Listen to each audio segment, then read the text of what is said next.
मंजिलें होती नहीं आसानी से मिल जाने के लिए। मंजिलें होती नहीं आसानी से मिल जाने के लिए। अगर सपने ऊंचे होंगे तो सफर भी लंबा होगा, स्ट्रगल भी होगा और रास्ता काफी टफ भी होगा। जर्नी भी काफी टफ होगी। मगर अगर मगर आपको आपके सपने अचीव करने हैं, सपने पूरे करने हैं, गोल्स अचीव करने हैं, तो आपको डेडिकेशन के साथ और अपने आप पे विश्वास रख के कंटिन्यूटी के साथ मेहनत करनी होगी। आप में एक ऐसा जुनून होना चाहिए कि आपको आपके सपने पूरे ही करने हैं, चाहे जो हो। बीएससी सिर्फ एक डिग्री या फिर सिलेबस नहीं है, ये आपके सपनों की जर्नी की पहली सीढ़ी है, जहाँ से आप अपने सपनों की ओर बढ़ रहे होंगे। बीएससी का ये सफर काफी लॉन्ग होगा, बट आपको हार नहीं माननी है। कभी कभी अकेला भी फील होगा, बट हर सिकंदर अपनी मंजिल के सफर पे अकेला ही होता है। स्ट्रगल में इंसान अकेला होता है, लेकिन जब सक्सेस से मिलती है, जब वो अपने गोल्स को अचीव करता है, तो दुनिया उसके पीछे खड़ी होती है, के सामने खड़ी होती है, आपके साथ खड़ी रहेगी। तो अगर आपको अपनी अलग पहचान बनानी है, अपने आप पे विश्वास रखिए और फुल डेडिकेशन के साथ अपने सपनों के लिए मेहनत कीजिए।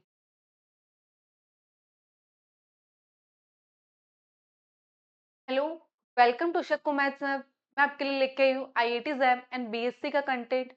यहाँ पे मैं आपको बीएससी और आईआईटी जैम के सिलेबस के साथ साथ मोटिवेशनल गाइडेंस भी दूंगी, जिससे कि आप अपने सपनों की जर्नी में अकेला फील ना करो और आपका जो सेल्फ कॉन्फिडेंस है वो लूज ना हो, जिससे आप अपने फुल डेडिकेशन के साथ अपनी इस जर्नी में अपनी मेहनत को कंटिन्यू रख सकूं, क्योंकि कंटिन्यूटी वेरी इंपॉर्टेंट इस जर्नी में।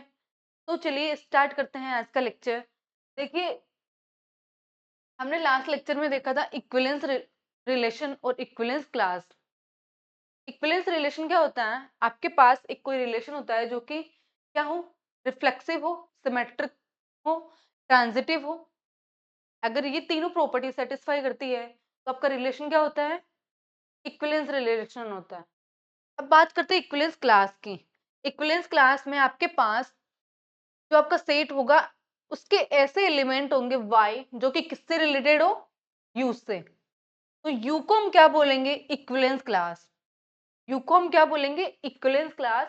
उस इक्विवेलेंस क्लास में आपके पास a सेट के ऐसे एलिमेंट होंगे जो कि क्या होगा? u से रिलेटेड होंगे।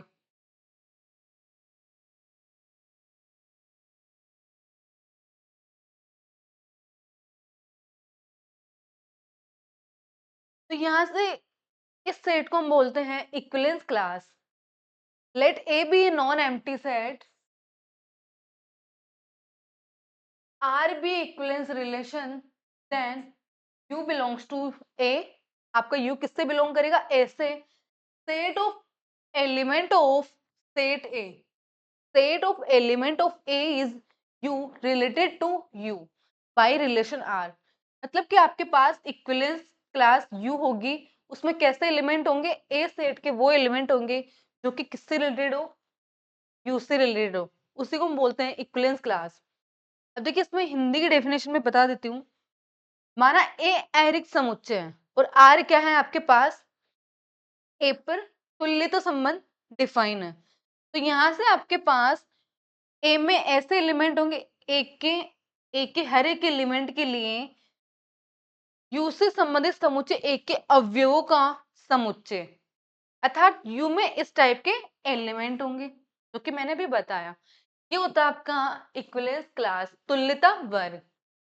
अब देखिए आगे, इसके बेस इक्विवेलेंस क्लास के बेस पे आपके पास एक थ्योरम आती है जो कि काफी इंपॉर्टेंट है। ये थ्योरम देखिए यहाँ से, late R be an equivalence relation on a non-empty set A, then U belongs to equivalence class U. आपको प्रूफ करना है कि U किससे बिलोंग करता है? इक्विवेलेंस क्लास U से। For all U belongs to A। Second आपको proof करना है capital sorry equivalence class U is equal to equivalence class V if and only if U किससे रिलेटेड हो? V से। थर्ड आपको प्रूफ करना है अगर आपके पास दो क्या हो इक्विवेलेंस क्लासेस है तो वो या तो डिसजॉइंट होगी या फिर इक्वल होगी। अब देखिए ये कैसे प्रूफ करेंगे। प्रूफ करने से पहले मैं आपको आपसे एक बात मतलब कि ये बोलना चाहूंगी कि वीडियो को प्लीज एंड तक देखिए और वीडियोस को सिर्फ और सिर्फ कम से कम 3 ऐसे स्टूडेंट्स के साथ आप शेयर कीजिए जो कि बीएससी और आईआईटी जैम से रिलेटेड हो और उन 3 स्टूडेंट से कहिए कि वो भी आगे 3 स्टूडेंट्स के साथ वीडियोस को शेयर करें जो कि आईआईटी जैम और बीएससी से रिलेटेड हो। फिर वो 3 आगे 3 स्टूडेंट्स के साथ कहेंगे तो ऐसे सबको मैथ्स हब के साथ ज़्यादा से ज़्यादा स्टूडेंट्स कनेक्ट हो पाएँगे। मैं आपके लिए फ्री वीडियोस लेके आ रही हूँ, फ्री लेक्चर्स लेके आ रही हूँ। तो प्लीज़ आप लोगों से थोड़ी-सी हेल्प चाहिए कि आप वीडियोस को ज़्यादा से ज़्यादा लोगों के साथ शेयर कीजिए, जिससे कि ज़्यादा से ज़्यादा स्टूडेंट्स शकु मैथ्स हब के साथ जुड़ सकें। देखिए इसको हम प्रूफ करेंगे। Let A be a non empty set. अब हमें क्या प्रूफ करना है? यू किससे बिलोंग करता है? इक्विवेलेंस क्लास यू से। अगर आपका ए क्या है? नॉन एम्प्टी सेट है और आर क्या है? इक्विवेलेंस रिलेशन है। अगर इक्विवेलेंस रिलेशन है तो वो क्या होगा? रिफ्लेक्सिव भी होगा। अगर इक्विवेलेंस रिलेशन है तो आर क्या होगा? रिफ्लेक्सिव रिलेशन भी होगा। तो यहाँ से आर इक्विवेलेंस क्लास है तो आर क्या होगा? रिफ्लेक्सिव रिलेशन भी होगा। अब अगर U A में बिलोंग करता है, अगर U A में बिलोंग करता है तो रिफ्लेक्सिव रिलेशन की डेफिनेशन क्या होती है कि U हर एलिमेंट खुद से क्या होता है? रिलेटेड होता है। तो यहाँ पे U क्या होगा? U से रिलेटेड होगा। U क्या होगा? U से रिलेटेड होगा। तो यहाँ से ये U क्या होगा?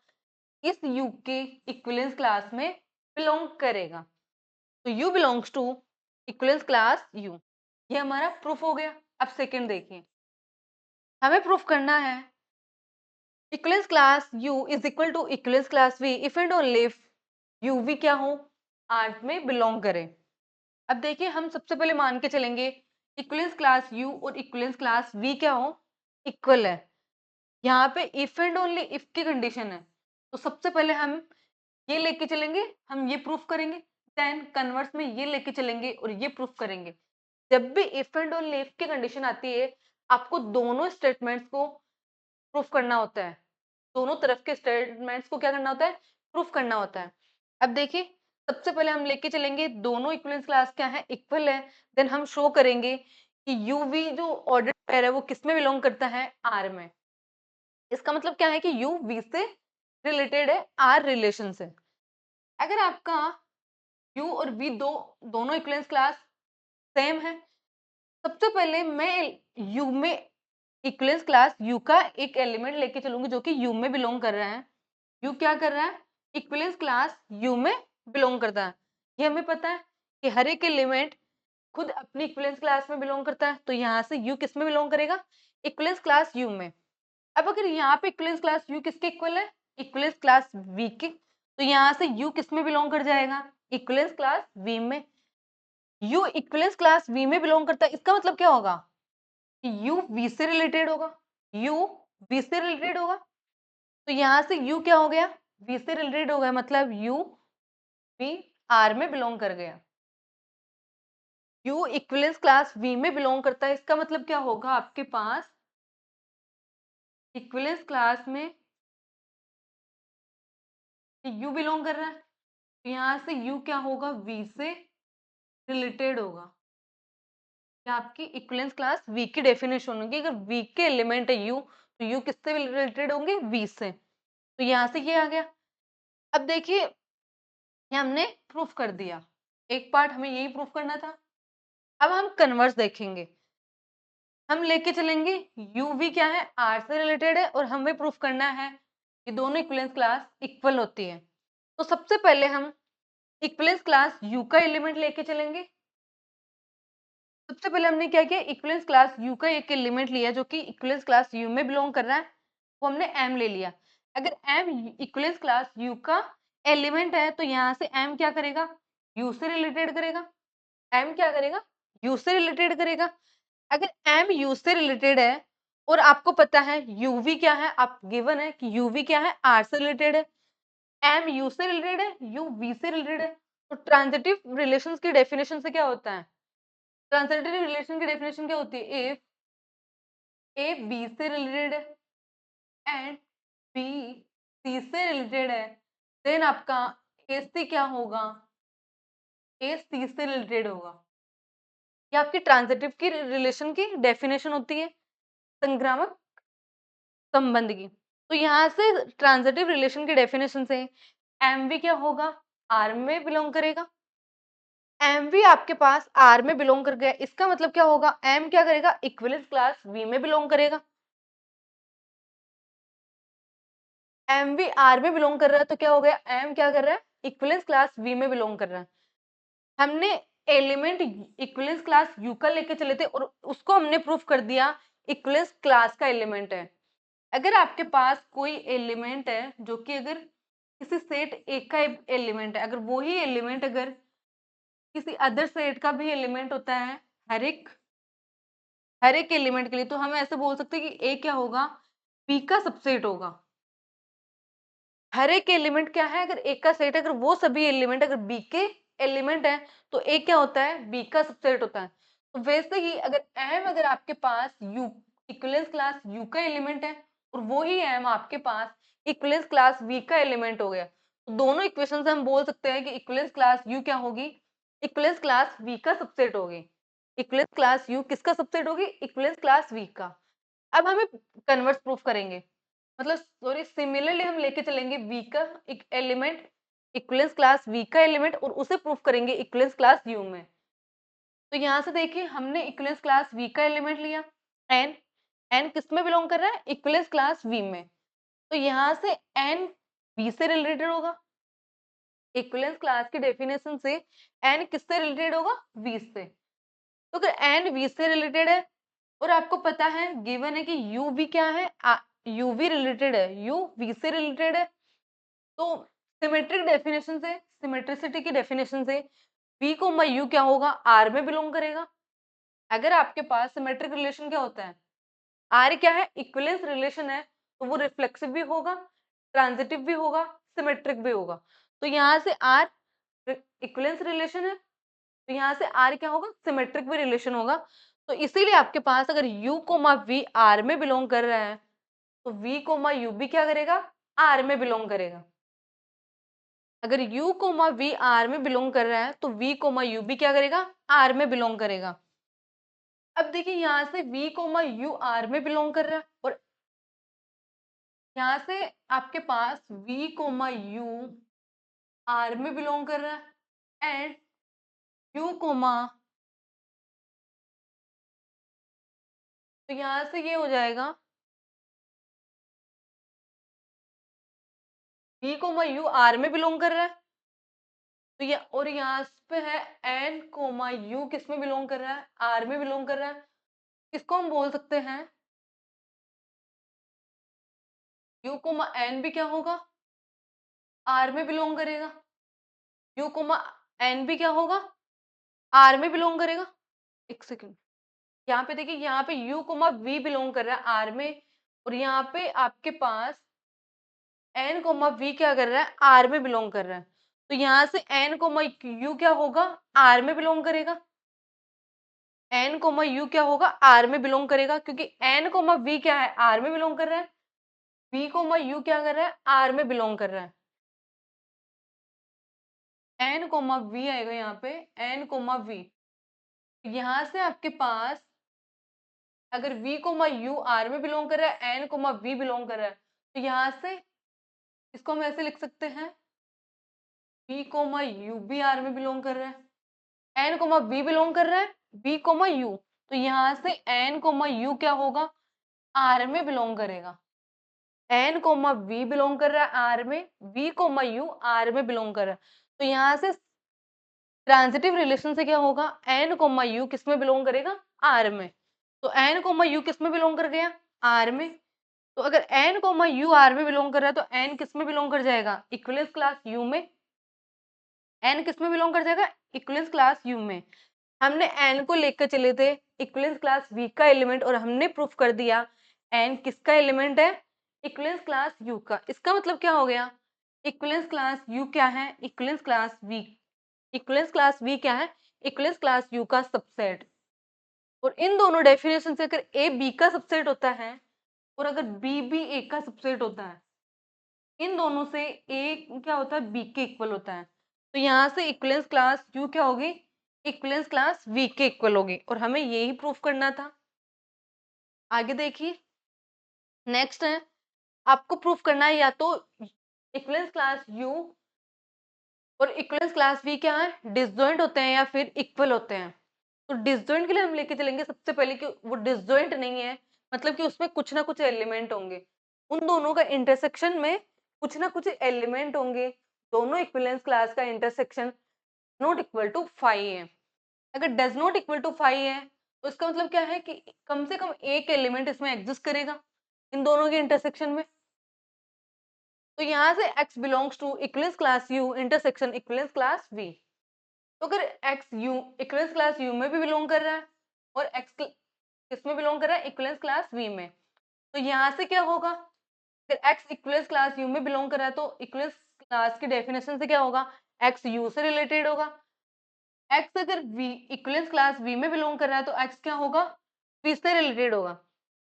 यहाँ से क्या होगा, v x से रिलेटेड होगा सिमेट्रिक रिलेशन से। अगर x कोमा v R में बिलोंग कर रहा है तो सिमेट्रिक रिलेशन से क्या होगा, v कोमा x किस में बिलोंग करेगा, R में। अब यहाँ से आपके पास v कोमा x R में बिलोंग कर रहा है, x कोमा u किस में बिलोंग कर रहा है, R में बिलोंग कर रहा है। v कोमा x R में बिलोंग कर रहा है, x कोमा u किस में बिलोंग कर रहा है, R में। तो इन दोनों से ट्रांजिटिव की डेफिनेशन से क्या होगा, v कोमा u R में बिलोंग करेगा और R क्या आपका सिमेट्रिक रिलेशन है, तो ये u कोमा v भी R में बिलोंग करेगा। तो यहाँ से हमने प्रूफ कर दिया कि अगर दोनों डिसजॉइंट नहीं है तो आपके पास, एक सेकेंड, यहाँ से अगर आपका कोई भी इक्विवेलेंस क्लास अगर u कोमा v अगर R से रिलेटेड है, अभी हमने देखा था कि अगर u कोमा v क्या है, R से रिलेटेड, तो दोनों इक्विवेलेंस क्लास क्या होती है, इक्वल होती है। अगर u कोमा v क्या है आपका आर्ट्स में बिलोंग कर रहा है तो दोनों इक्विवेलेंस क्लास क्या होती है, इक्वल होती है। We know that u comma v belongs to R if and only if दोनों इक्विवेलेंस क्या है, इक्वल है। तो यहाँ से अगर ये u कोमा v R में बिलोंग कर रहा है तो यहाँ से क्या हो जाएगा, ये दोनों इक्विवेलेंस क्लास इक्वल हो जाएगी। अगर आपके पास डिसजॉइंट नहीं है तो दोनों इक्वल होंगे, अगर डिसजॉइंट होंगे तो यहाँ पे क्या हो गया, अगर आपके पास ये दोनों इक्विवेलेंस क्लास क्या नहीं है, डिसजॉइंट नहीं है, तो दोनों इक्विवेलेंस क्लास क्या होगी, इक्वल होगी। इसका मतलब क्या हो गया, या तो दोनों इक्विवेलेंस क्लास क्या होगी, इक्वल होगी या फिर डिसजॉइंट होगी। नेक्स्ट है आपका पिजन होल प्रिंसिपल, कपोत-कोस्ट सिद्धांत। इस प्रिंसिपल के अकॉर्डिंग क्या होता है कि आपके पास n क्या होती है, n आइटम्स होते हैं और m क्या आपके पास कंटेनर्स हैं।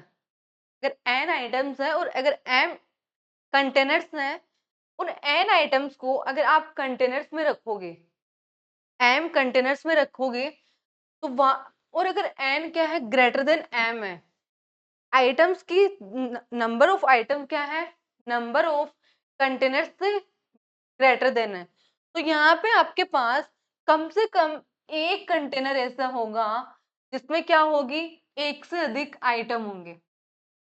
कम से कम एक कंटेनर ऐसा होगा जिसमें एक से अधिक आइटम होंगे। मतलब देखिए आपके पास जैसे कि 10 डिब्बे हैं, 10 डिब्बे हैं और 11 आपके पास फ्रूट्स हैं, 11 एप्पल है, 10 डिब्बे हैं और इन 11 एप्पल्स को आपको इन 10 डिब्बों में रखना है। 11 एप्पल्स है और 11 के 11 एप्पल्स को आपको इन 10 डिब्बों में रखना है। अब कैसे रखोगे? अगर 10 डिब्बों में रखो तो कम से कम एक डिब्बा ऐसा होगा जिसमें आपके पास एक से ज्यादा एप्पल होगी, क्योंकि अगर आप एक एक करके सब में रखोगे तो 10 एप्पल्स तो आएगी, बट एक बचेगी। एक बचेगी तो उस एक को किसी ना किसी एक डिब्बे में आपको रखना पड़ेगा। तो कम से कम एक डिब्बा ऐसा होगा जिसमें क्या होगी, एक से ज्यादा क्या होंगे, एप्पल्स होंगे। तो वैसे ही अगर आप 10 के 10 में ना रख के अगर 9 में रखना चाहोगे तो भी क्या होगा, कम से कम एक डिब्बा ऐसा होगा जिसमें एक से ज्यादा एप्पल्स होंगे। तो सिमिलरली इसको पिजन होल प्रिंसिपल इसीलिए बोलते हैं क्योंकि हम ये प्रिंसिपल हम ऐसे भी देख सकते हैं कि जैसे कि 10 पिजन्स है, 10 पिजन 11 पिजन्स हॉल है, 10 पिजन है और 11 पिजन्स हॉल है। तो वहां सॉरी 10 पिजन हॉल है, 11 पिजन्स है। 10 पिजन हॉल है और 10 पिजन्स होल है और 11 आपके पास क्या है, पिजन्स है। तो कम से कम एक पिजन होल ऐसा होगा जिसमें आपके पास क्या आपको ऐसा बोला जाए कि 10 पिजन्स है, 10 पिजन्स होल है और 11 क्या है, पिजन्स है। 10 कबूतरों का घोंसला है, आपके पास 10 क्या है, कबूतरों के घोंसले हैं और 11 क्या है, कबूतर है। अब आपको क्या करना है, उन 11 कबूतरों को इन 10 कबूतर के घोंसलों में आपको बिठाना है, हॉल्स में बिठाना है। तो कैसे बिठाओगे? 10 तो बैठ जाएंगे बट कम से कम एक आपके पास जो घोंसला होगा कबूतरों का, वो कम से कम एक ऐसा होगा जिसमें एक से ज्यादा क्या होंगे, कबूतर होंगे, पिजन्स होंगे। वैसे ही यहाँ पे इसीलिए इस प्रिंसिपल को हम बोलते हैं पिजन होल प्रिंसिपल।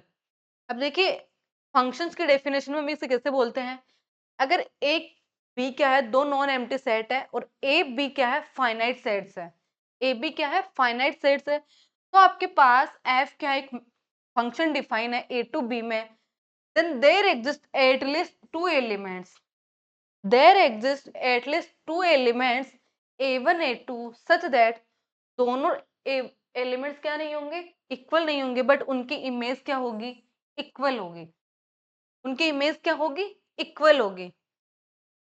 अब देखिए एक थ्योरम है, अगर if r plus one or more item are placed in a box, अगर r plus one or more items are placed in a box, then two or more items will be present in minimum one box. अगर आपके पास r plus one या इससे ज्यादा एक box में क्या है, आइटम्स रखे हुए हैं, तो कम से कम दो आइटम ऐसे होंगे, कम से कम दो या दो से अधिक आइटम ऐसे ऐसे कम से कम दो आइटम्स क्या होंगे, एक कम से कम एक बॉक्स में प्रेजेंट होंगे। ठीक है, ये हम प्रॉब्लम और ये मेथड आगे एक्सटेंडेड पिजन होल प्रिंसिपल पढ़ेंगे और इसके बेस पे प्रॉब्लम करेंगे। एंड प्लीज वीडियो को लाइक शेयर एंड चैनल को सब्सक्राइब जरूर कीजिए एंड कमेंट बॉक्स में कमेंट जरूर कीजिए कि लेक्चर्स कैसे लग रहे हैं। And thank you so much for watching me.